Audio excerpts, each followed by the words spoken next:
Tener hipersensibilidad significa que el sistema inmune de un sujeto ha reaccionado a algo de tal manera que termina dañándolo en lugar de protegerlo. Existen 4 tipos diferentes de hipersensibilidad: el tipo 1 o inmediata, tipo 2 o mediada por anticuerpos, tipo 3 o mediada por inmunocomplejos y el tipo 4 o tardía.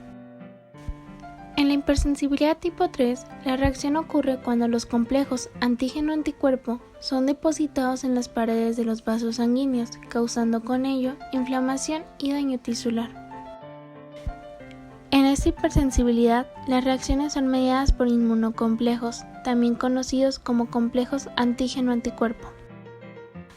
Los anticuerpos, a veces llamados inmunoglobulinas, son producidos por las células plasmáticas, que son básicamente linfocitos B completamente maduros y diferenciados. Inicialmente, estas células producen IgM, que pueden secretarse o unirse a la superficie de las células plasmáticas, donde van a actuar como un receptor de linfocitos B.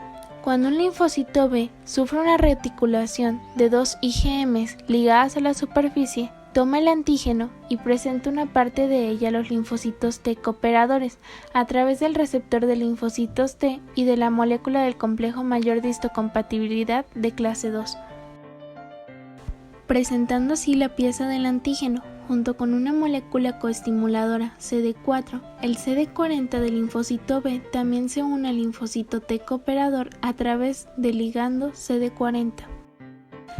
Luego el linfocito T cooperador libera citocinas, lo que resulta en la activación de linfocitos B y el cambio de isotipo, donde va a cambiar el tipo de anticuerpos que va a producir.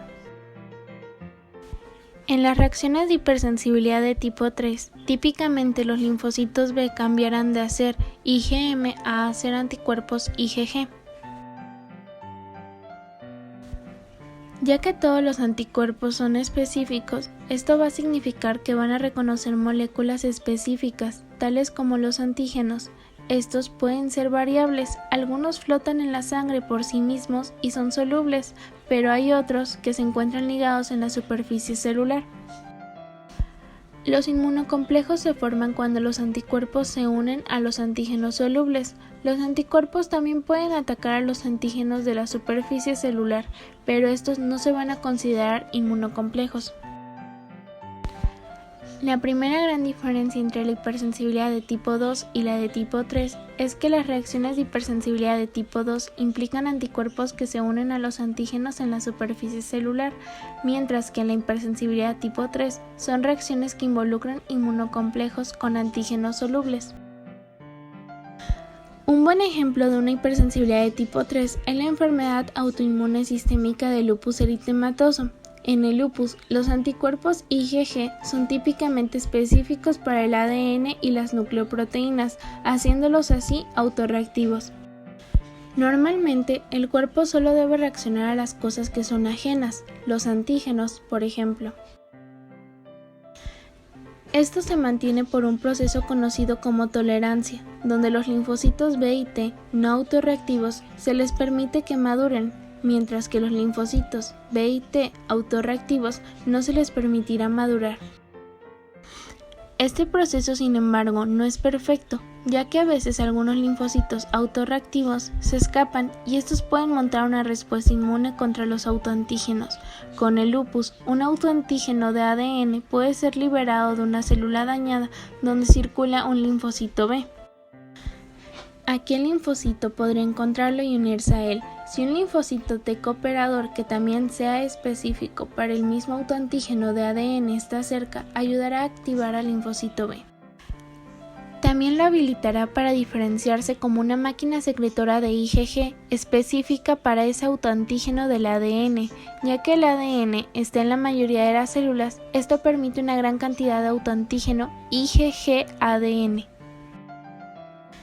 Si esto fuera una infección, habría un montón de anticuerpos que rodean un único microbio y lo marcan para la destrucción por macrófagos y otros fagocitos. Pero en el caso del lupus, los anticuerpos están ligados a un pequeño antígeno soluble, y de aquí puede haber una gran cantidad de antígeno en relación con el número de anticuerpos. Los pequeños complejos antígeno-anticuerpo son menos inmunogénicos, lo que significa que son menos atractivos para los macrófagos y por lo tanto no se eliminan del torrente sanguíneo tan rápido. Como resultado de esto, los complejos inmunes van a flotar alrededor de la sangre y hacen su camino hacia la capa de la membrana basal de varios vasos sanguíneos. En este punto, los inmunocomplejos se encuentran unidos en la estructura de la membrana basal y son activados. El sistema del complemento va a utilizar a las proteínas, desde la C1 hasta la C9, para que trabajen en una cascada enzimática para eliminar infecciones de varias maneras. En este caso, C1 se une al complejo antígeno-anticuerpo desencadenando una reacción en cadena y continúa así activando de la C2 hasta la C9. Cuando una proteína del complemento se activa, a menudo se rompe o se corta por una enzima, lo que va a resultar en pequeños fragmentos de esta. Los fragmentos C3A, C4A y C5A son primeramente utilizados como anafilatoxinas. Es por ello que sirven para aumentar la permeabilidad vascular, lo que significa que el fluido se escapa más fácilmente, causando con ello edema o acumulación de líquido. La segunda gran diferencia entre la hipersensibilidad de tipo 2 y la de tipo 3 es que en la de tipo 2 las proteínas del complemento utilizadas son en pequeñas cantidades, en cambio en las reacciones de hipersensibilidad de tipo 3 las proteínas del complemento se consumen rápidamente y en grandes cantidades, específicamente C3 y C4, lo que significa que complementan los niveles en la sangre y se pueden utilizar para rastrear la progresión de la enfermedad a través del tiempo. La segunda cosa que hacen C3A, C4A y C5A es actuar como quimiosinas.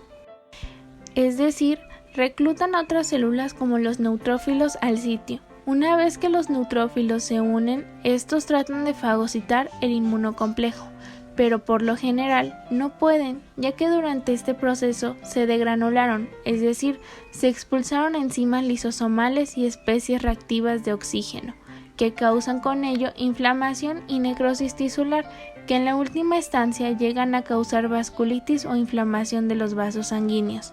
Con la inflamación viene la destrucción celular adicional y más liberación de autoantígenos, repitiendo con ello el ciclo de nuevo.